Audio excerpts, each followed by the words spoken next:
What's up, everybody? We have a game with the Black Pieces against Takudzwa, rated 1625.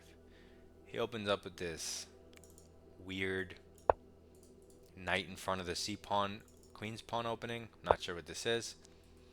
I attack it with c5. It's just a weird move that I like to play on move 2 as black against this stuff. So he takes space in the center, and that's a perfectly reasonable move. I'm going to immediately attack it because I don't want him to be on my side of the board. He develops his bishop, Jababa London style. Only now his pawn is one square further than it usually is, so it's on d5 instead of d4. So that's a little different. Also, I don't have a pawn on d5, so it's a completely different position. I'm going to take the pawn in the center with my knight. He's going to recapture with his knight. I have to take. There's nothing to really think about. And now he recaptures with his queen. So material's even, but he hasn't touched his king side, although he is ready to castle queen side. But that's okay. We're going to just develop our knight.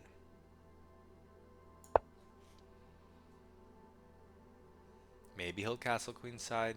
I don't know. He doesn't.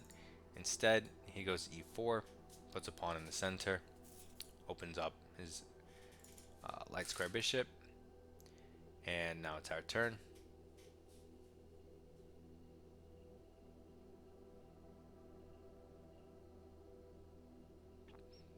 I'm looking for the most active possibilities, and although you do have two minor pieces you could bring out, I'm still looking for, like I said, active possibilities. And so queen to f6 hits this bishop and the weakness the bishop created by moving so early in the game. So it's a double attack, and it puts my queen here, and I don't feel bad about it because it's not like I'm taking the square away from my knight, because I don't have that knight anymore. So it's not like the knight's going to go there. And he actually goes all the way back. So now I'm better developed, so I'm happy to see this. He retreats, always good to see. And now we can basically do whatever we like, which is nice. I'm going to play d6. Why? It supports the center, and it opens up our bishop's diagonal. We can hit the queen with a tempo, but then we're walking into this check. So in light of that, we'll defend the knight, and then we'll kick the bishop. Very simple, very secure. He's not actually making any threats. And if he wants to give away his bishop for our knight, we will welcome it. He develops his knight. It doesn't actually threaten any forward jumps. It prepares castling and threatens a potential bishop here, which I'm going to say is not a big deal, so I'm not going to address it. Instead, I am going to address the pieces of his that are on my half of the board. We're going to start with the bishop. He retreats it. I'm not a big fan of retreating because it gives us b5 with tempo. And of course, when he goes back, not only do you have like cool moves like bishop e6, but you can immediately trap the bishop with c4, all with tempo. Arigato. And just like that, 12 moves. So he sacks the bishop for 2 pawns. Not such a bad deal. He doesn't take it yet. He tries to increase the pressure by developing and maybe coming at me before I can castle. That's pretty logical. I want to block my king and prepare castling.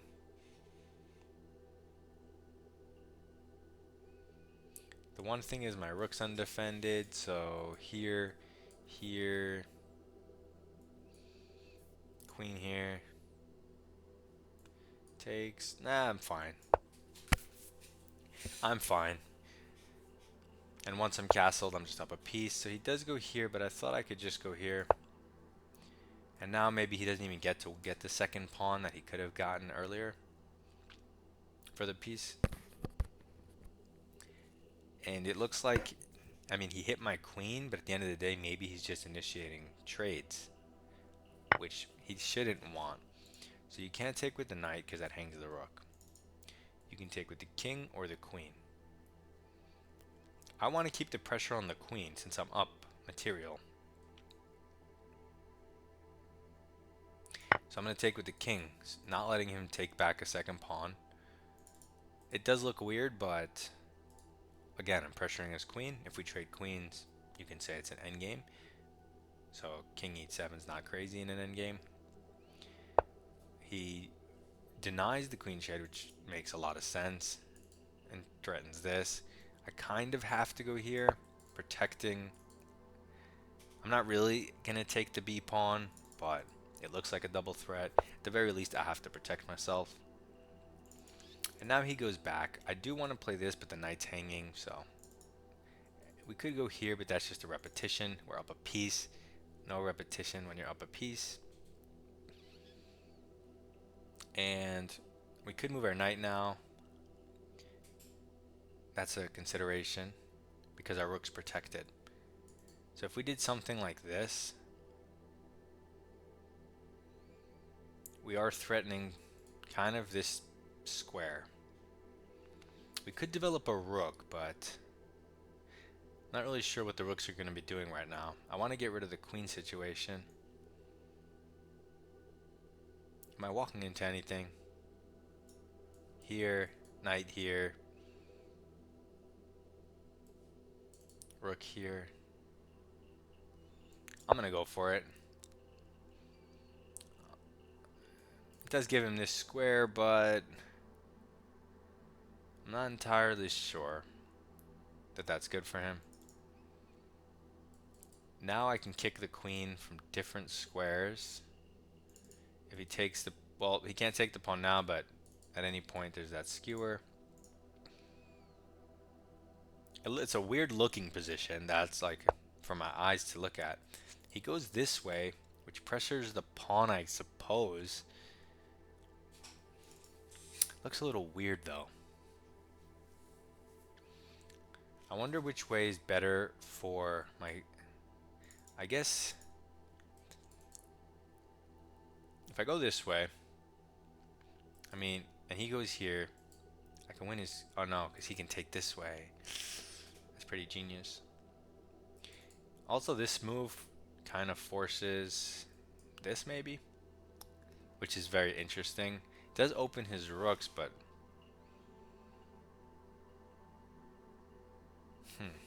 so many good moves, I don't know which one to play.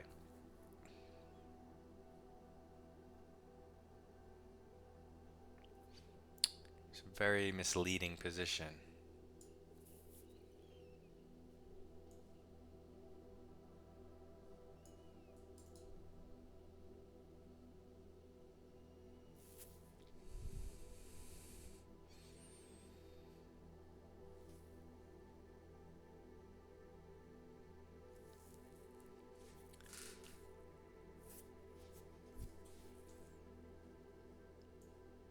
I'm just gonna bring my rook in the game. I'm sure there were 1,000 good moves there. Well, not 1,000, but a lot. I mean, this bishop moves. I'm sure they were good. He develops a rook, and again, I'm low on time again. I gotta stop doing this. Gotta stop doing this. Okay, it puts some pressure here. I gotta watch out for that. Although it undefends his king side a little bit. Also, I can do this, but my rook hangs. So maybe,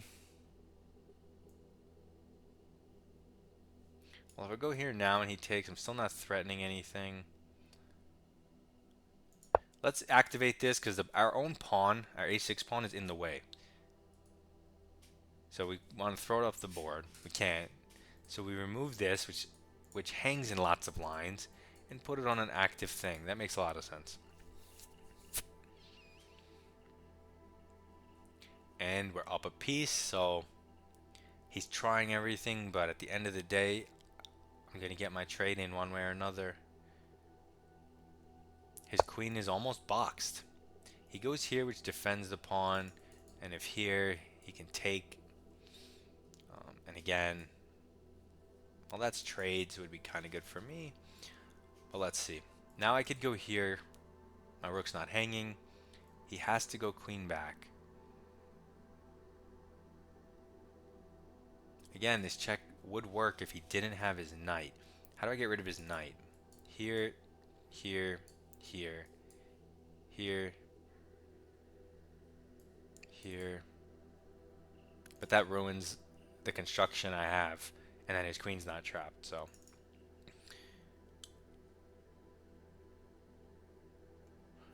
So let's improve our bishop. Which way do we want to go though? This way blocks the queen's defense. This way blocks the rook's defense. This is also a move. Again, queen has to go here.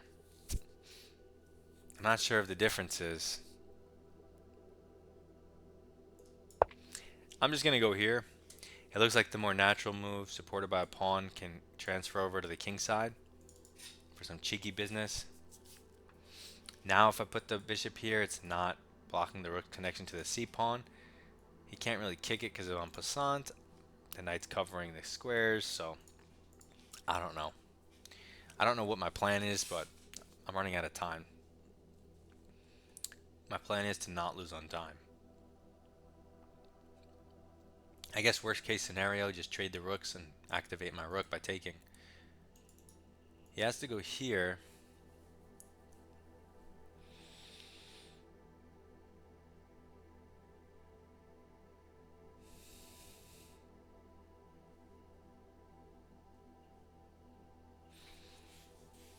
If he goes there and I hit the rook and he plays f3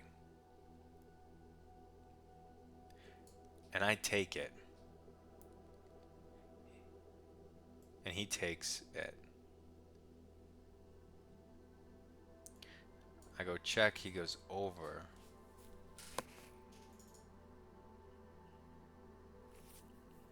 Wait, what? So he has to go here. I mean, knight here offers trades. He can, let's, if I go here, that offers the trade and takes away this square. So maybe that forces the trade. So I don't have to really calculate. Like maybe this is good.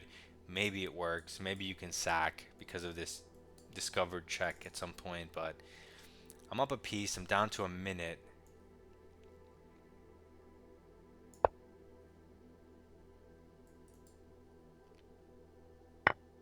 So he takes. We take. Well, we can put this here.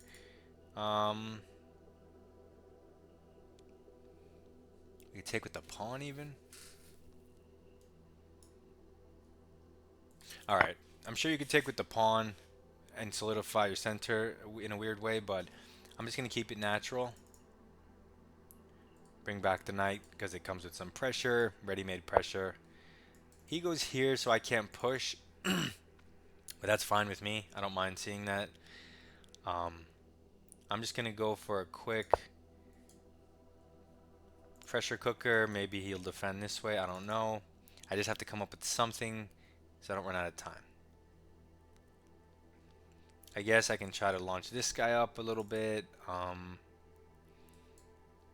can add an attacker depending how he defends. He doesn't defend. He doesn't defend because my king is in the way. And I'm going to pin myself. I could move it back, but that undefends the D pawn. So let's stay connected to the D pawn. Threaten this. Now if he goes here, okay, he defends that way, but let's add another attacker. Oh, that undefended this. That was way too fast of a move. That was sloppy. But I'll gladly sack that pawn for this pawn. Since I'm up a piece and that was a central pawn. Although I didn't, you know, I'm moving way too fast. I didn't see that. Luckily his knight doesn't have any like serious threats. Which way to take? I don't know. Knight feels more natural. Improving a piece that's clumsy. A slow piece. Maybe we can support it. He can always kick it. Let's get our king out of the way of all things. On c7. Oh, we're down to a minute. This is so bad.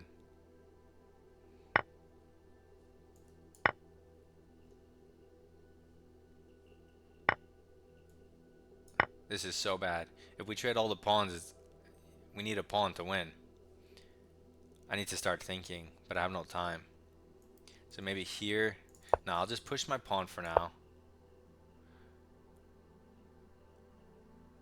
We'll say this is a win condition. Try to stop me.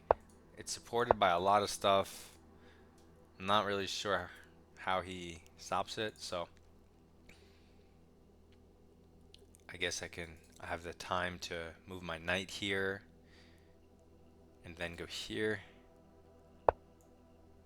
He can start giving me checks.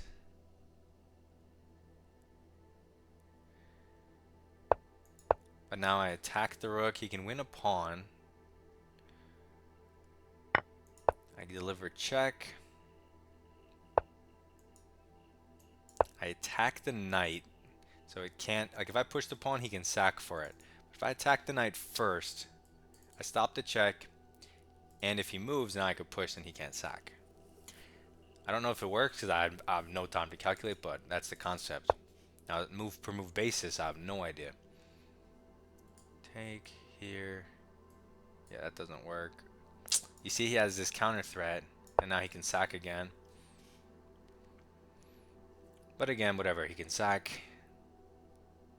That's so weird. I'll be up. Okay, what does he do? He gives me a check. I hit the knight. I'm gonna lose on time.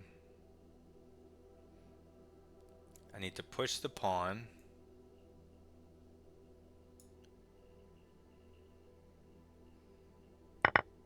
Okay, so he sacks. I'm up 2 pieces. He gives me a check. I don't know. I'll go closer to the pawns. I have no idea. I'll get my knight closer. I'm making random moves, completely random moves. Oh, my bishop. Oh, he didn't take it. Okay, I'll go back. Oh my god.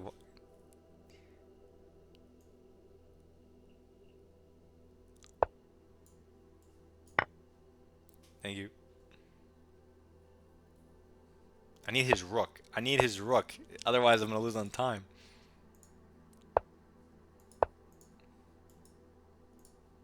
There's no way he's going to sack it, so. How do I do this? 10 seconds, 10 seconds, 10 seconds. Knight here, rook f2.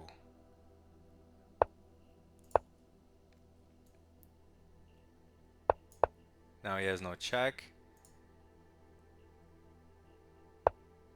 Here.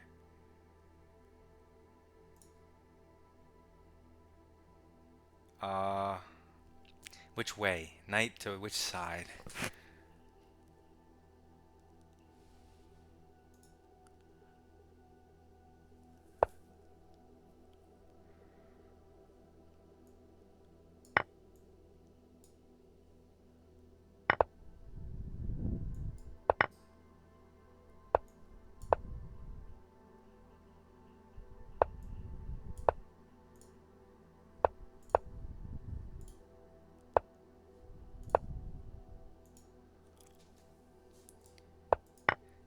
There's no way I can win the bishop, and there's no way I can checkmate him in 5 seconds with the bishop and king construction. It's impossible.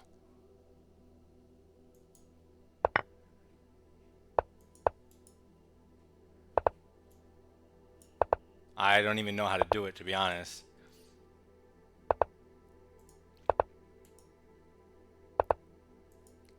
So I gotta shepherd him into some type of like light square corner. That's impossible with 2 seconds. I have no idea how to do that. Oh no. Oh no. That's hilarious. I was up 2 full pieces. And that's why I told you you need a pawn, because I mean, I don't know about you, but I certainly can't checkmate with a knight and bishop, even with plenty of time on my clock. Because the situation literally never happens. This is the first time in like, I don't know, 1,000 games where I have that situation. That's pretty funny. Alright, so we give him a draw. That's pretty funny. We go next. Up 2 pieces. We'll try to convert next time. What are you gonna do? Good luck in your climb, guys.